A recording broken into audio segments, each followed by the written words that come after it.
Et le stop pat, c'est le stop pat, donc c'est un de mes éleveurs, Monsieur Debieux, qui a eu cette idée pour pouvoir arrêter les coups de pied quand on fait les prises de sang en prophylaxie. Et on a fait cet essai cette année et on a trouvé ça efficace.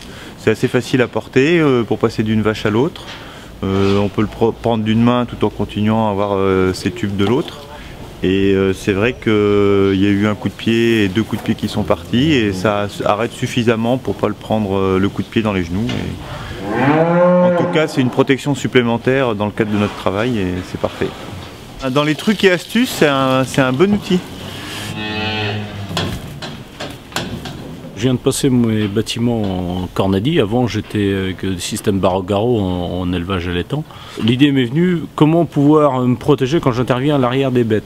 Et donc, je cherchais ni plus ni moins ce que j'appelais au départ un bouclier. Je me dis, il faudra avoir une coque assez facile à déplacer, qui suive quasiment le bonhomme. Mais comment avoir un bouclier qui est fixé sur le bonhomme, qui n'est pas très lourd, et qu'on puisse se déplacer et faire l'intervention qu'on a à faire derrière l'animal. Hasardeusement, j'ai un tracteur qui est équipé d'Adi-Blue. C'est un produit qui est conditionné dans des fûts de 200 litres. Et je me suis dit, mais qu'est-ce que je vais faire de mon fût vide? Un bidon de plus à retraiter, qu'est-ce que je vais en faire? J'ai eu l'idée de prendre le lapidaire, de faire une encoche derrière pour décaloter le dessus, le couvercle, pour pouvoir rentrer dedans. Ça s'avère assez convaincant pour l'utilisation que j'en ai à faire. Tous les gens qui sont équipés en couloir, il n'y a absolument pas besoin.